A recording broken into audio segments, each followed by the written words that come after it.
Obrigado, Lúcio. Boa tarde, gente. É a primeira vez que eu participo do Biblioteca de Ideias comentando a obra de alguém, né?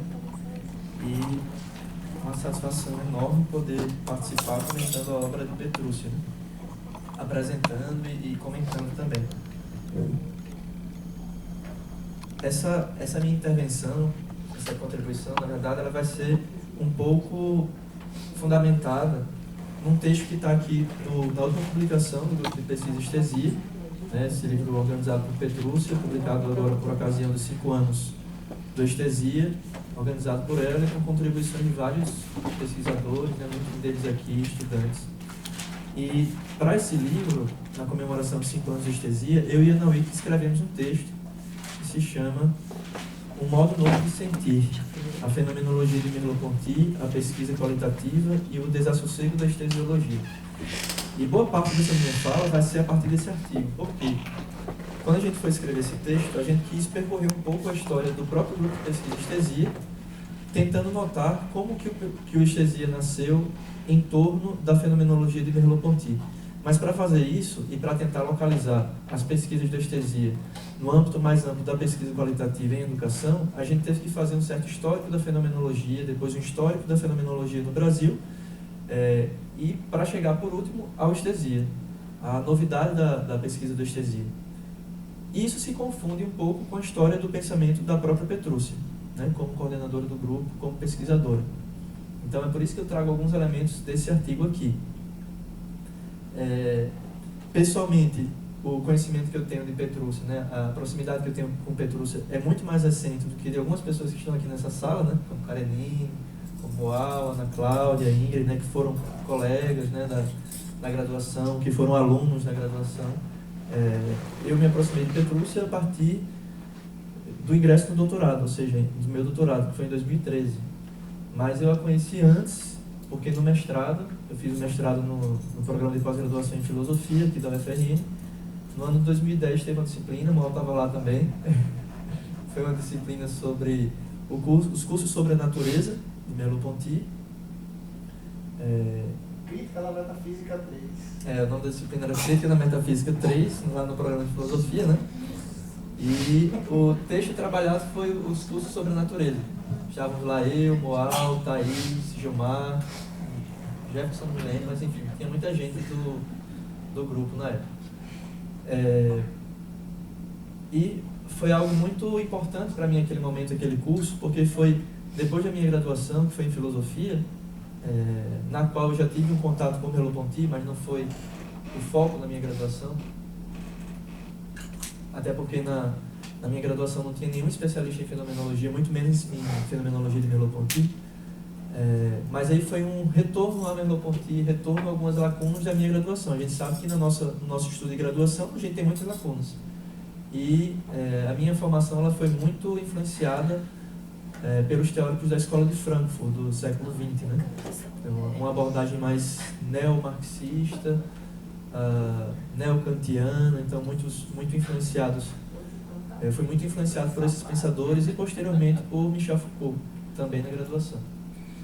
E aí a oportunidade daquela disciplina, como o meu tema de dissertação era voltado para o corpo, também, numa perspectiva kantiana, eu me inscrevi por causa disso. E foi quando eu conheci Petrúcia, né? Então foi o primeiro contato. Posteriormente, quando fui fazer a seleção para o doutorado em educação, obviamente que aí eu fui procurar Petrúcia, porque eu sabia que ela fazia essa aproximação da filosofia com a educação, etc. E foi assim que a gente começou esse contato, né? Então, assim, para começar a apresentar a obra de Petrúcia, não tem como não falar um pouco da própria fenomenologia. Estão muito próximas uns da outra. Falar sobre a obra de Petrúcia é falar também sobre fenomenologia. E vice-versa, né? Existe uma característica muito forte na própria fenomenologia que alguns pesquisadores, sobretudo pesquisadores de outras áreas, às vezes desconhecem ou às vezes fingem não existir ou ignoram, que é o fato de a fenomenologia ser uma prática.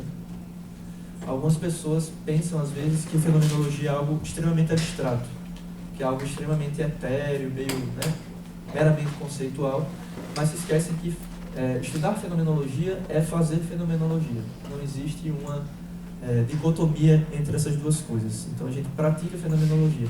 Essa é uma hipótese, essa é uma afirmação de uma pesquisadora francesa chamada Nathalie Desprat, que escreve um livro chamado Compreender a Fenomenologia.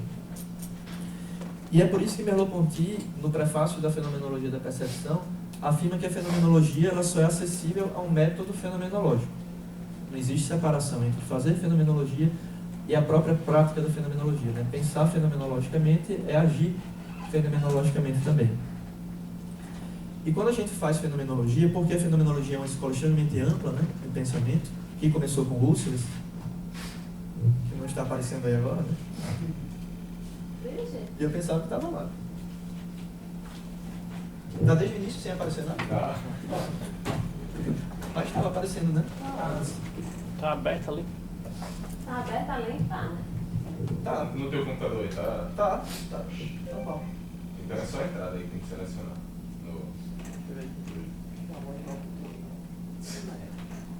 Eu acho que esse ligou aqui, ele por si mesmo, não? Não, estava ligado. Tá ligado. Que a gente testou, tá bonitinho. Não, tava aparecendo. Ah, depois apagou. Agora.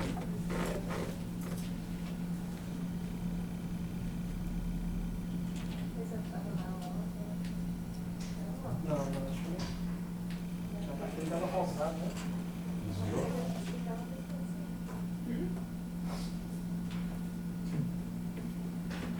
Nathalie Desprat pôs no final, né? É. Ah, então.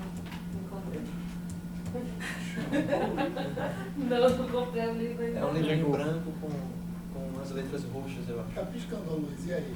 Tá ligado? Pra acender. Está acendendo, pode deixar. Aqui, ela tem a idade de Jerome Branco. Aí, foi. Só tá ficando Obrigado. louca. Então, como eu dizia, Husserl é esse senhor aí, né? E como a fenomenologia iniciada por Husserl, ela abriu uma corrente de pensamento muito ampla no século XX, em vários contextos das ciências humanas, né? Seja na filosofia, seja na psicologia, porque o estudo de Husserl nasce na psicologia, como a gente sabe.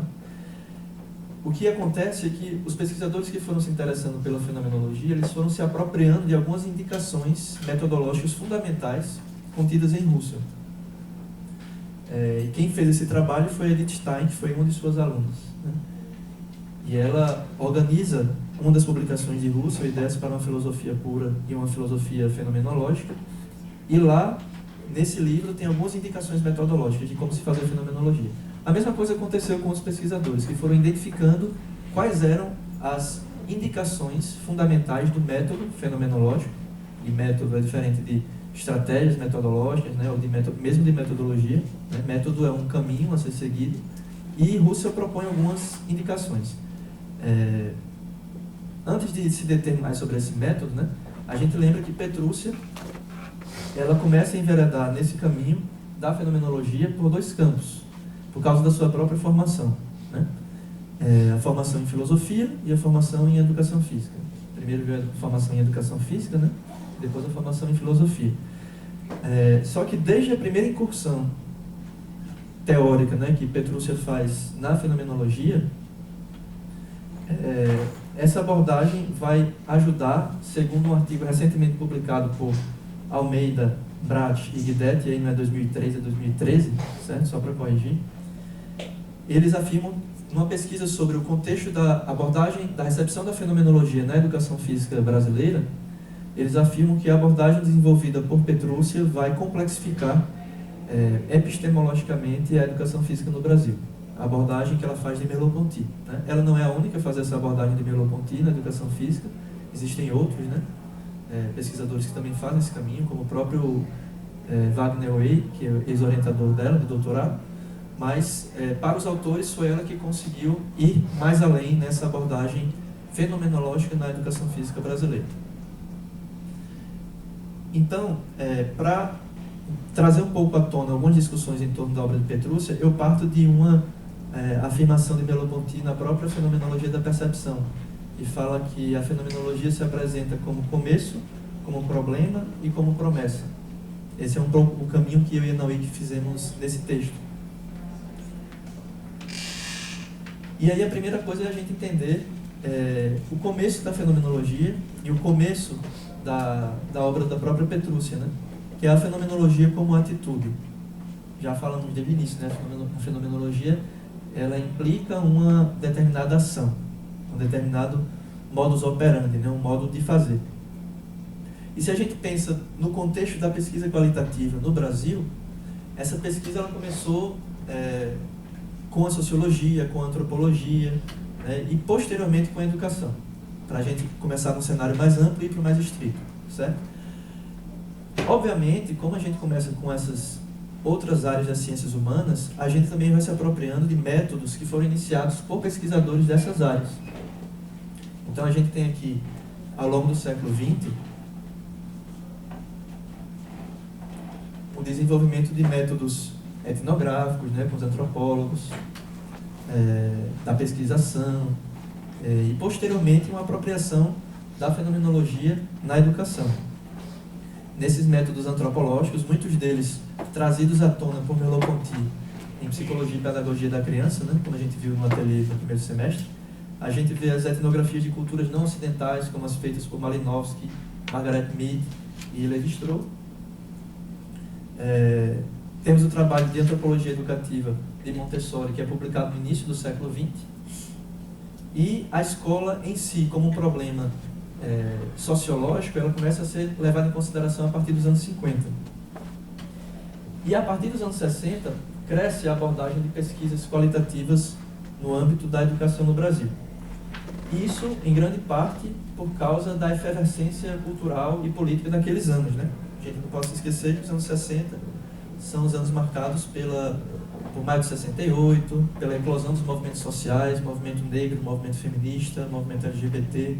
Então é quando a gente tem sujeitos politicamente minoritários demandando pesquisas em suas áreas, demandando espaço social, demandando uma nova posição face às tentativas de subordinação, de dominação, etc. E os pesquisadores dão uma resposta a isso também, né?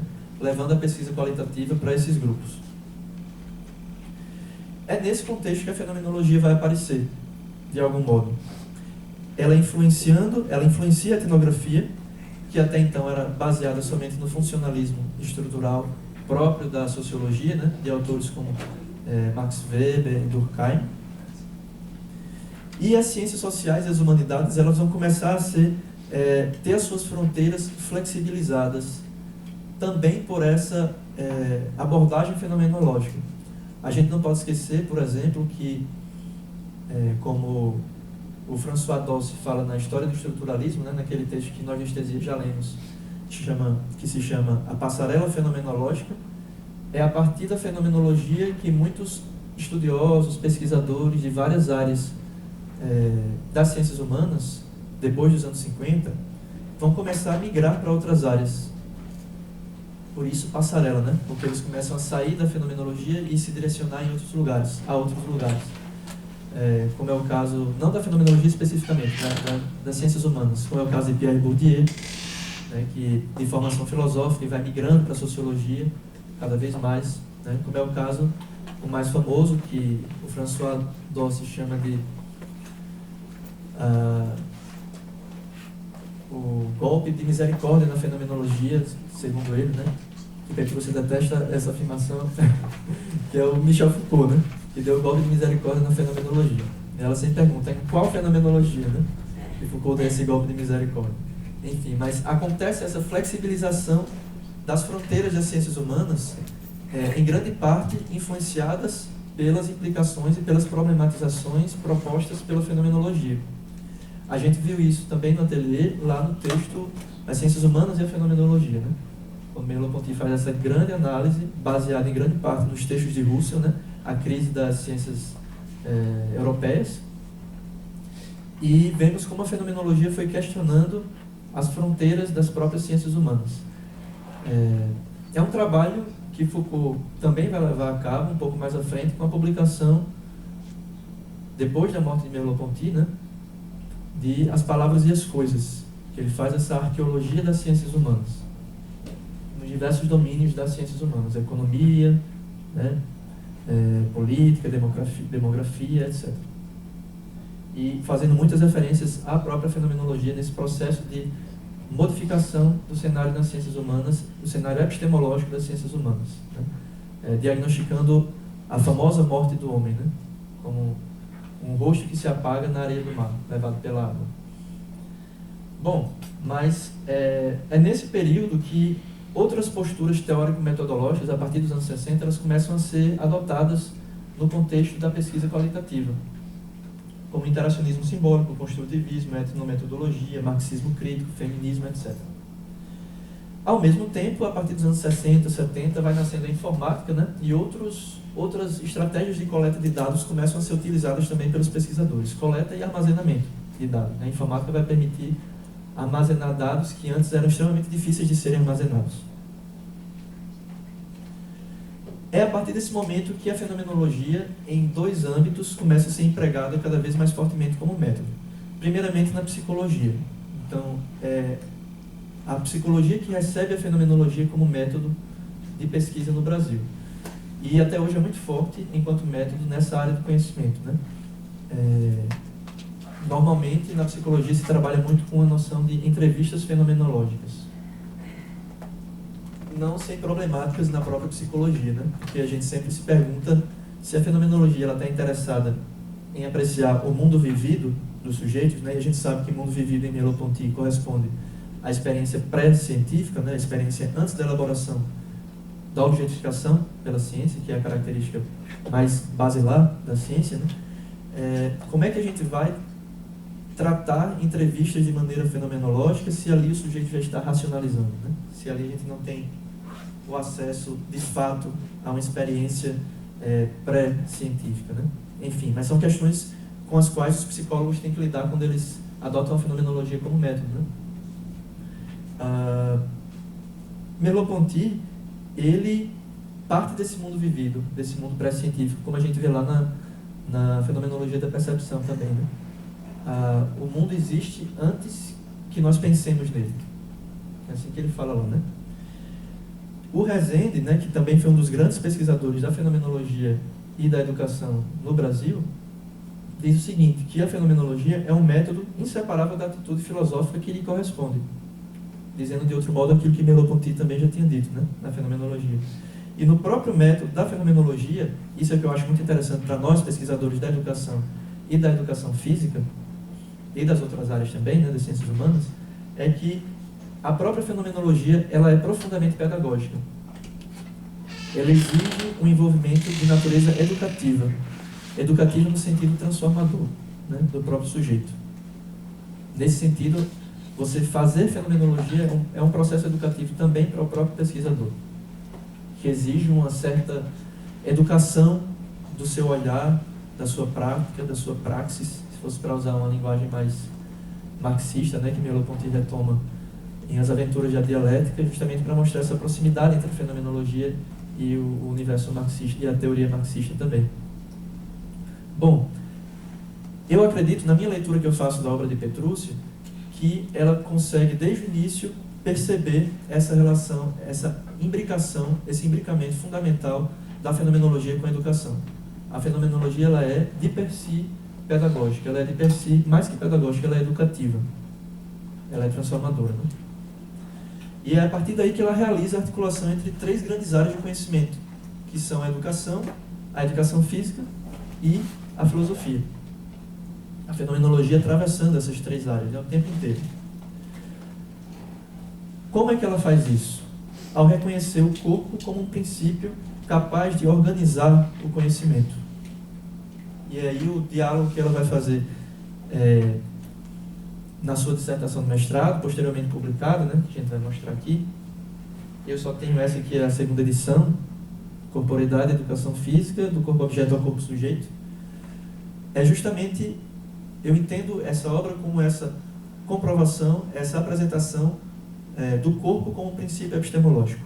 O corpo como sendo capaz, ao contrário do que mostrou grande parte da tradição filosófica ocidental, que considerou o corpo, como nós sabemos, como fonte de erro, né, sobretudo uma influência bem cartesiana, né, as sensações como fonte de erro, o próprio corpo como sendo objeto da dúvida metódica, quando Descartes lá nas meditações metafísicas ou no discurso sobre o método fala que nós devemos duvidar,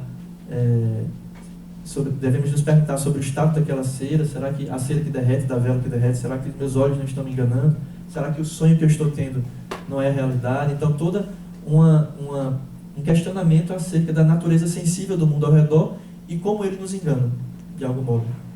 Até se chegar a uma certeza indubitável, que é aquela famosa a certeza racional, né? Eu penso, e é por pensar que eu posso garantir a certeza da minha existência. É a racionalidade considerada como o fundamento do conhecimento, em detrimento das sensações, né? Em detrimento do corpo. E Petrucci, nessa obra, ela vai mostrar justamente isso, que fazendo uma crítica à tradição filosófica ocidental, ela recupera os traços do corpo como princípio organizador do conhecimento também. E para fazer essa leitura da obra de Petrucci,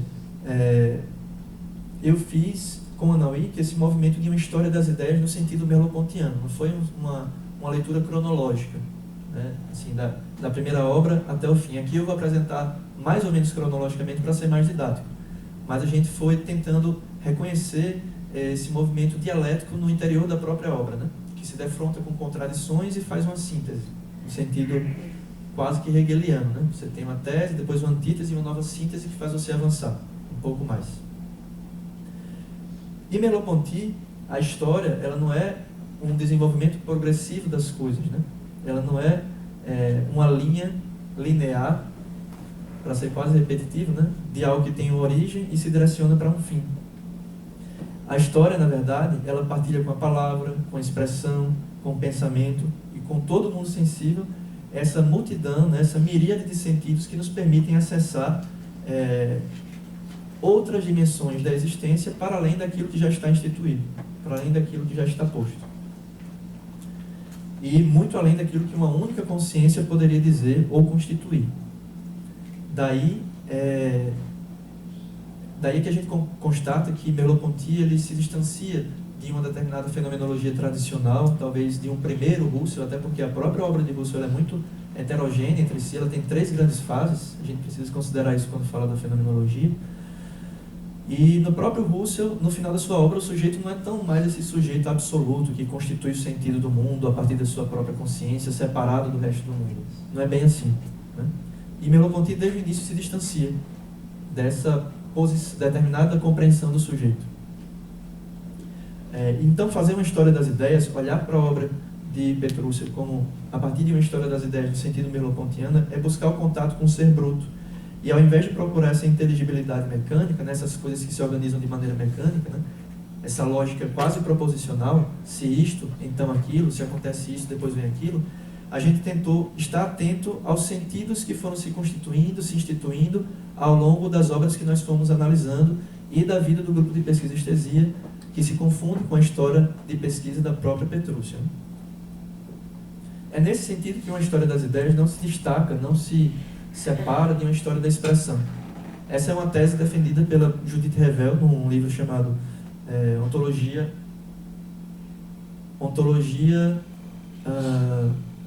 Foucault com Merleau-Ponty, Ontologia Histórica e Presentismo, algo do tipo. Então, a história em Merleau-Ponty também não se separa da história da expressão. O próprio Merleau-Ponty fala muito isso em Signos também, né? No prefácio de Signos. E aí vamos especificamente para alguns temas da obra, né? De Petrucci. Então, aqui, incorporeidade e educação física, do corpo-objeto ao corpo-sujeito. Imagino que essa obra, publicada no fim dos anos 90, início dos anos 2000, né?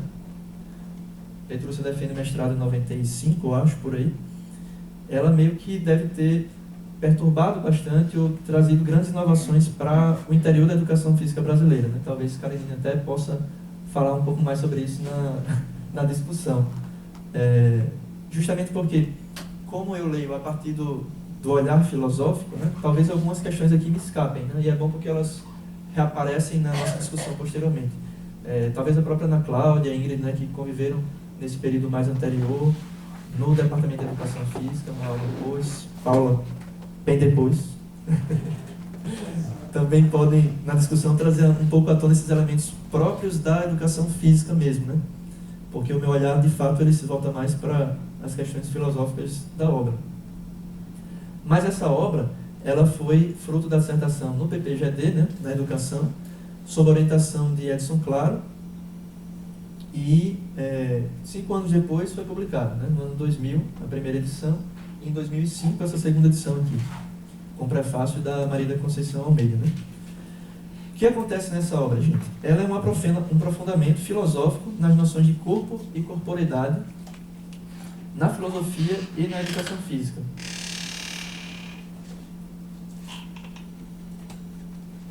Então, no início, eu até esqueci, devia ter colocado o sumário aqui, mas no início é um olhar dos filósofos sobre o corpo, depois a perspectiva cartesiana, corpo-objeto, né? Ela vai do corpo-objeto ao corpo-sujeito, né? Esse itinerário do livro, e apresenta toda a concepção cartesiana que influenciou, como nós sabemos, a ideia de corpo que nós temos no Ocidente até hoje, justamente porque a nossa sociedade ocidental ela se estrutura a partir do ponto de vista epistemológico, ela se estrutura a partir da Revolução Científica do século XVIII no modelo matemático, né?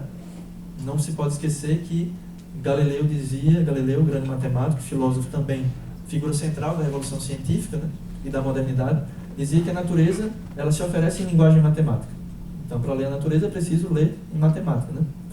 Sem falar que Platão, muito antes, na entrada da sua academia, estava lá escrito, né? Só entra aqui quem sabe geometria, na academia de Platão. Né? Acho que, não sei se vocês entrariam, mas eu não entraria nessa academia. Mas, enfim, a ideia de que para se chegar ao conhecimento filosófico, você precisa abstrair da realidade sensível também, né? E aí é Platão, né? Abstrair da realidade sensível para chegar aos conceitos, às ideias verdadeiras, e para isso a geometria, né? Para isso a música também, porque a música ela é extremamente, de um ponto de vista das partituras, por exemplo, ela é muito abstrata, né? É matemática quase pura ali também. Tanto que para mim foi muito difícil também ter algumas aulas de música assim, para ler partitura, porque, né, o professor dizia compasso tanto por tanto, e eu não conseguia fazer o compasso certo, né? Tem que fazer uma fração ali, eu ficava com a fração na cabeça. Enfim, mas esse modelo matemático que predomina no Ocidente, gente, em relação ao corpo também, em relação a tudo, né? O corpo vai ser matematizado, vai ser posteriormente no século XVIII, XIX, o nascimento da calorimetria, da física moderna, da termodinâmica. O corpo vai ser olhado sobre esse modelo maquínico também, e os pressupostos são sempre matemáticos, né? Petrúcio mostra isso a partir de Descartes, e no segundo capítulo a atitude fenomenológica que considera o corpo sujeito. Não é mais o corpo objeto, é o corpo sujeito. A partir da motricidade e da sensibilidade. E aí a gente que tem uma leitura inicial de Merleau-Ponty, a gente percebe, e no próprio campo da educação física eu tenho certeza que isso é muito forte, né, desde o início da formação de vocês, que a dimensão da motricidade ela é muito presente. Do muito pouco que eu conheço das discussões epistemológicas na área da educação física, existiu ou existe num certo tempo a discussão em torno de considerar a educação física epistemologicamente significa considerá-la como uma ciência do movimento, de algum modo, né? Então a motricidade ela é muito presente também no campo da educação física. E em Merleau-Ponty a gente sabe, a motricidade está presente desde a estrutura do comportamento até o fim da sua obra. Existe uma dimensão ontológica do movimento, né? O movimento ele nos constitui enquanto seres humanos. Obviamente não é o movimento meramente como deslocamento espacial, né? Vai bem além disso. Bom, eu acho legal o prefácio que Ceci Almeida faz para essa obra. Eu vou ler aqui só um trechinho dele para vocês entenderem um pouco o impacto disso, no ponto de vista do cenário das pesquisas em educação física e em filosofia no Brasil, né? Diz Ceci Almeida: o corpo como coágulo da história vivida pela espécie e simultaneamente como ferida aberta em contínua oxigenação, como um tecido poroso que faz copular tempo, matéria e consciência, tanto quanto significado e vontade, perplexidade e ação, tragédia molecular e artifício de transcendência. O mesmo e o outro, o universal e o particular, talvez seja uma síntese do conjunto de reflexões, argumentos e hipóteses deste livro. Então, resume as ideias que Petrucci apresenta nessa primeira obra, né? Que causou escândalo, segundo Petrucci, com a publicação dessa nudez aqui, né? Hoje certamente seria queimado esse livro, né, por doutrinação marxista, enfim, doutrinação merleau-pontiana, né? Esse período corresponde também, gente, o início dos anos 2000, com a fundação do grupo de pesquisa Corpo e Cultura do Movimento, sob a coordenação de Petrucci e Pereira, com a participação de Karenine, Larissa e outros professores aqui do departamento, que, tal como a passarela fenomenológica, também foram encontrando outros caminhos, né, de pesquisa e de pensamento. Um pouco dessa história da articulação das pesquisas que eram feitas anteriormente e também do corpo-objeto ao corpo-sujeito estão num artigo que Pereira e Petrucci publicaram em 2002. Deixa eu só ver aqui o título para vocês. Contando justamente um pouco da história do GPEC e de como ele se constitui a partir desse itinerário de pesquisa anterior. É o texto... Grupo de Estudos Corpo e Cultura de Movimento, publicado na revista Motor e Vivência em março de 2002. O que me impressionou muito na leitura desse livro, e para mim foi uma leitura retrospectiva, porque eu fui ler o primeiro livro de Petrucci depois de já conhecer e de ter lido Uma Fenomenologia do Corpo, e posteriormente, já com os últimos estudos sobre estesiologia, etc., é que lá na página 59 daqui do livro, nós já temos uma afirmação quase que profética, assim, do ponto de vista teórico. Na base de toda a compreensão da realidade está o sentir. E se a gente olha para os outros textos, né, os textos dos últimos anos de Petrucci, isso foi um investimento muito forte na obra dela, na dimensão do sentir mesmo. É daí que nasce esse interesse grande na estesiologia como o próprio sentir, né? Mas eu vou voltar a isso depois. Então, desde o início, o sentir ele já tem uma dimensão privilegiada aí no conhecimento na obra de Petrucci, né? Não me parece ter sido uma invenção teórica dos últimos anos. Me parece ter sido um interesse já presente ali, mas que foi desenvolvido posteriormente. Como a gente sabe, né? A gente tem muitos interesses de pesquisa, mas nem sempre dá para a gente desenvolver o que a gente quer fazer logo. Então, as coisas vão aparecendo posteriormente. E o movimento das ideias, ele é dialético, ele passa por uma gestação também, né? Algumas ideias, elas têm o seu tempo de serem paridas, né? Se a gente começa a caminhar um pouco ao longo dos anos 2000, deixa eu só ver aqui meu tempo.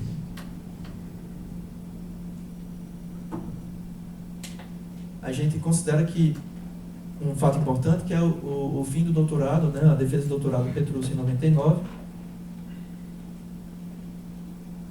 sob a orientação do professor Wagner Wayne Moreira, o título da tese sendo uma teoria da corporeidade, né? E ali a gente já tem, a partir da sua defesa, um aprofundamento paulatino na noção, que é uma ideia que, muito presente em alguns textos de Merleau-Ponty, na noção de linguagem indireta. Eu percebi isso ao ler muitos artigos, né, durante a minha tese de doutorado, essa recorrência e articulação entre filosofia e arte na obra de Petrucci. Tanto que essas leituras que eu fiz durante o doutorado, depois do doutorado eu propus a ela que ela organizasse esses textos, porque foi muito difícil ficar procurando esses textos no Google, né?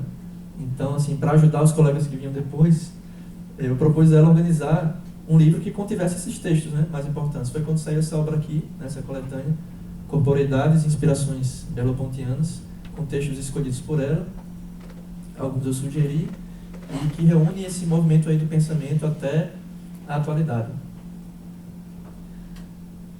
Mas a gente começa a perceber esse aprofundamento paulatino numa linguagem direta de acesso ao ser, ao mundo vivido, à experiência vivida, a experiência do ser bruto, né, a experiência do ser selvagem. São várias expressões que Merleau-Ponty usa para falar desse acesso ao sentir mesmo, né, o sentir que é pré-científico.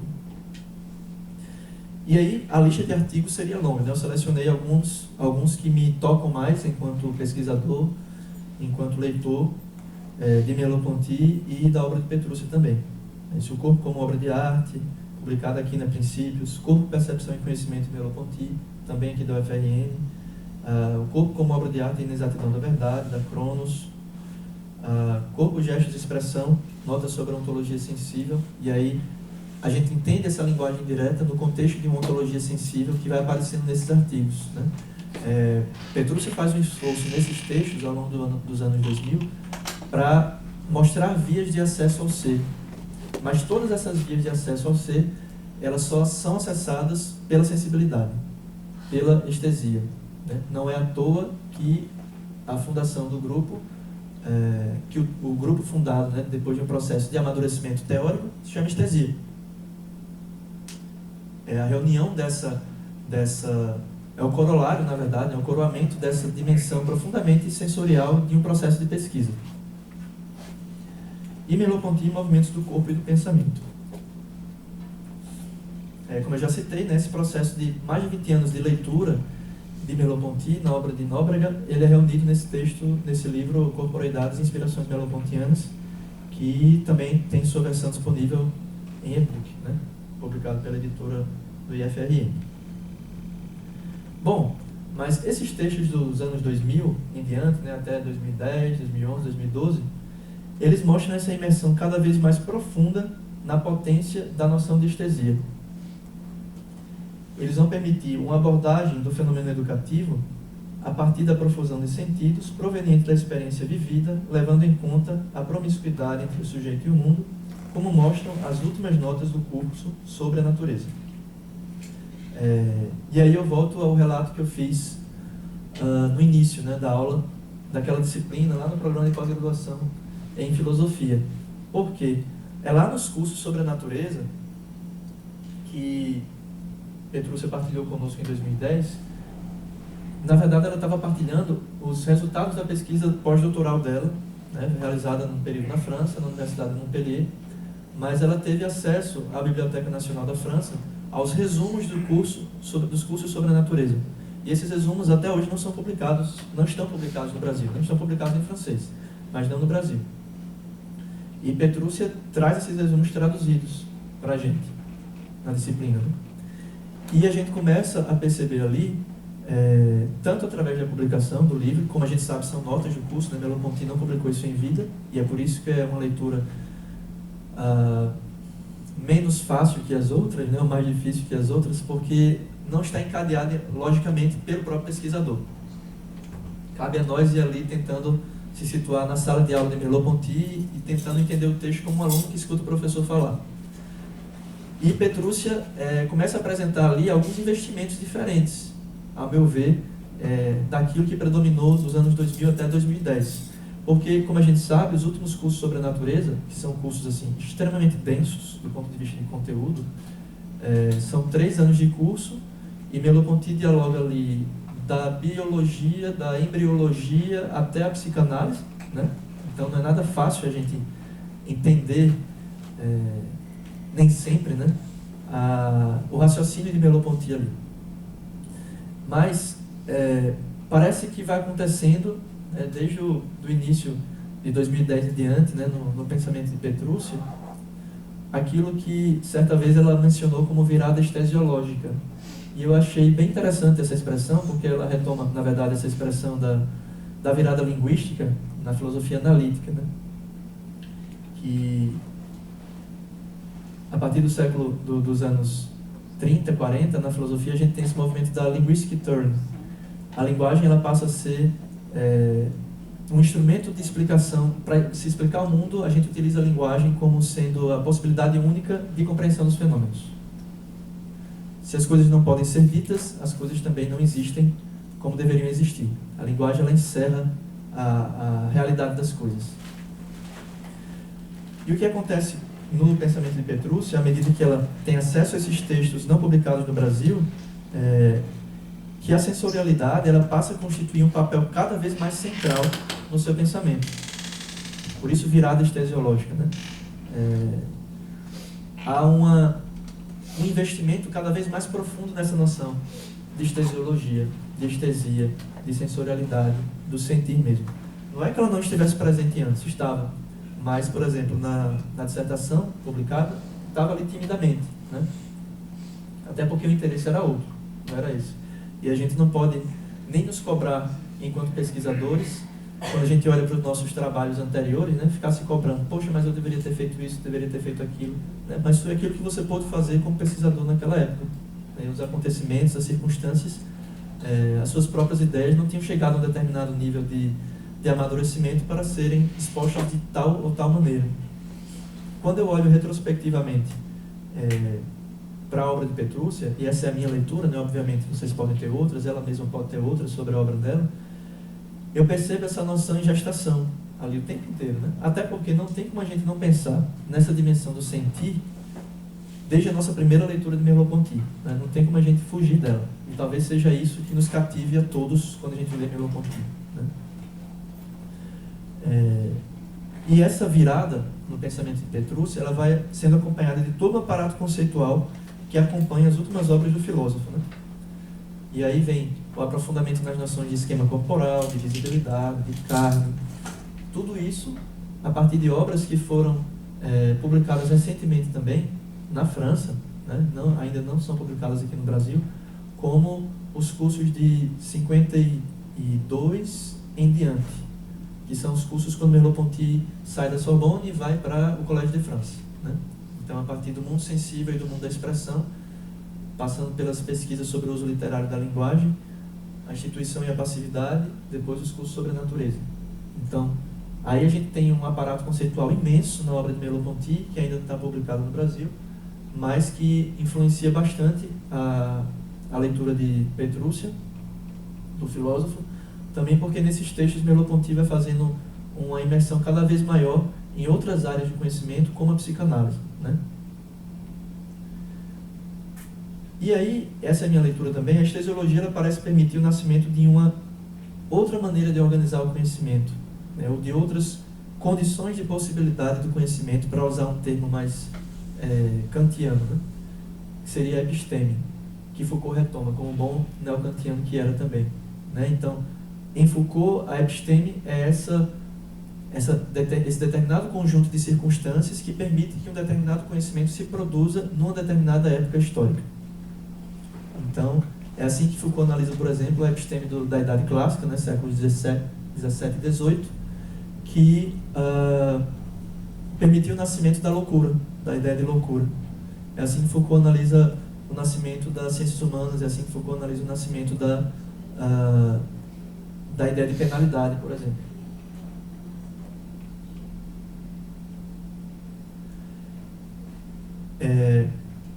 E o que eu noto é que a estesiologia, ela, ao meu ver, guardadas as devidas proporções, né, porque nós estamos falando aqui não de um fenômeno de larga escala, né, poderia dizer assim, para falar da loucura, da penalidade, né, da sexualidade, etc., a maneira Foucaultiana, nós estamos falando aqui de um fenômeno epistemológico, né, da organização do conhecimento. E eu acho que a estesiologia ela permite esse nascimento de uma nova maneira de conhecer, né, que ainda está se gestando, né, seja no trabalho de Petrúcia, seja nos trabalhos que nós desenvolvemos no grupo de pesquisa Estesia. Ela desenvolve uma lógica das sensações, para usar a expressão deleuziana, né? É uma lógica da sensação, que ao invés de ser uma lógica proposicional, né, como era a lógica da virada linguística, ou a lógica do positivismo lógico do século XX, é a lógica das ciências da natureza, né, uma lógica proposicional, sujeito e predicado. Aqui não, a gente tem uma lógica fundada nas sensações. Então, isso nos permite, e essa é uma discussão muito feita por Merleau-Ponty em vários textos, né, sobretudo nos textos dedicados à linguagem, como a linguagem direta e as vozes do silêncio, né, a linguagem direta lá na prosa do mundo, a própria prosa do mundo, né, a prosa é uma outra maneira de dizer o mundo, que Merleau-Ponty está buscando ali, né. É toda uma discussão sobre a maneira como nós dizemos o mundo. Por isso que a obra se chama A Prosa do Mundo, né. E aí a estesiologia ela vai nos permitindo formar essa maneira de conhecer, que vai acessando esse real por desvios, né? Por isso que é uma linguagem direta, né? Ela não vai acessar na relação sujeito-objeto, que é a relação clássica do conhecimento, né? Ela vai acessar pelos desvios, pela arte, né? Pelo cinema, pela dança, pela experiência corporal. Nos 10 anos que se seguem a corporeidade e a educação física, Nóbrega acompanha esse amadurecimento da filosofia de Merleau-Ponty nessa reabilitação ontológica do sensível. Então, a sensibilidade, a sensorialidade, a estesia, ela passa a ter estatuto ontológico privilegiado na obra de Merleau-Ponty e, por consequência, na de Nóbrega também. O sensível não é mais a fonte do erro, né? Ao contrário, ele é fonte de acesso ao ser. Por isso que ele é caminho ontológico. Quando a gente fala de ontológico, a gente está se preocupando com essa dimensão fundamental da existência humana, que é o ser. É nesse processo que culmina a publicação dessa segunda grande obra, né? Que é Uma Fenomenologia do Corpo, do ano de 2010, que é a sua tese de doutorado, salvo engano, ligeiramente modificada, né? Ou modificada. E é aqui que a gente tem, por exemplo, mais uma vez, uma discussão sobre o corpo como sensível, mas a gente tem um aprofundamento no corpo como fonte de saberes, a fenomenologia como método, o corpo como conhecimento, reflexibilidade do corpo, corpo como obra de arte, sensibilidade estética, corpo, ciência e educação, corpo e educação. Então são dimensões que atravessam, todas atravessadas pela dimensão da sensorialidade e da sensibilidade.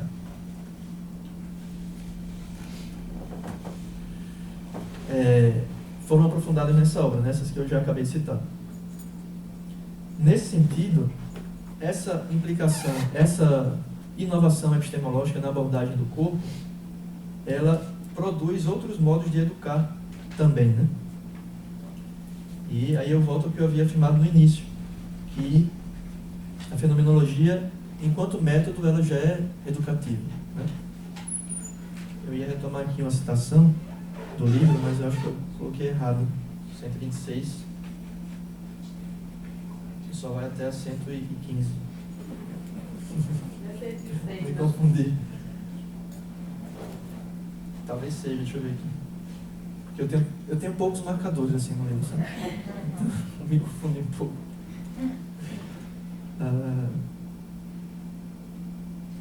Não, mas deixa pra lá.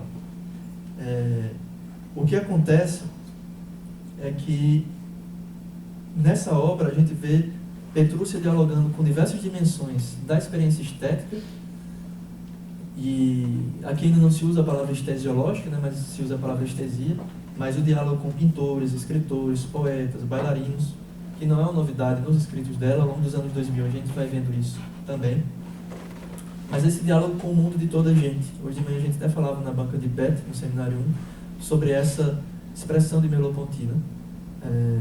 Influenciada pela sua leitura de Lévi-Strauss, quando ele vai em contato com a antropologia, com as outras culturas, com o mundo de toda a gente ao nosso redor. Esse processo de aprofundamento na sensorialidade, que é a marca da fenomenologia do corpo, dessa obra, ele é reforçado por essa publicação coletiva que reúne colegas, pesquisadores, ex-orientandos de Petrúcia no ano de 2009, né, um ano antes da publicação da tese, né, que é Escrito sobre o Corpo. Diálogos entre arte, ciência, filosofia e educação. Né? Tem um texto de Karenine aqui também. Rose, Nonato, Larissa e outros ex-orientandos de Petrúcia e colegas pesquisadores. Mas são esses modos que vão sendo apresentados nessas publicações coletivas também, que tem outras durante os anos 2000, que vão pensando esse diálogo com a fenomenologia, com a educação física, de outros modos. São investimentos coletivos também, né? Eu acho que essa é uma dimensão muito forte da obra de Petrúcia, que é essa abertura à produção coletiva do conhecimento também. Então a gente vê sempre o diálogo com outros autores, mas também o convite a outros colegas para pensar juntos, para produzir juntos esse conhecimento a partir da fenomenologia de Merleau-Ponty. É a partir daí, de 2010 em diante, que vai se desenhando, vai se desenvolvendo, se esboçando um novo cenário de pesquisa, novo entre aspas, mas com novas roupagens, né? Que vai culminar com a fundação do grupo de pesquisa Estesia, Corpo, Fenomenologia e Movimento, no final de 2012. E quando o grupo surge, a gente já nota que existe um certo distanciamento ou deslocamento de Petrúcia das suas obras, de seus textos, das discussões mais em torno do corpo e da cultura de movimento, né, nesse campo de conhecimento que era mais marcadamente presente no GPEC, ao meu ver, e vai se provocando, fundando uma outra maneira de abordagem do fenômeno do corpo, que é essa em torno da estesia. E é isso que marca o nascimento do grupo de pesquisa estesia, né? E com essa perspectiva da estesia, estesiológica, vai se enfatizar uma fenomenologia que organiza o conhecimento, o pensamento, a partir do próprio sentir, do sentir mesmo. E a utilização dos tradicionais elementos teóricos e metodológicos da fenomenologia vai começar a adquirir alguns contornos muito particulares a partir de então. Ou um investimento muito maior nesses contornos, não que eles não existissem antes, mas a ousadia teórica e metodológica ela vai se aprofundando, ela vai se enfatizando. E aí eu retorno ao Merleau-Ponty, também na fenomenologia, né? A fenomenologia se deixa praticar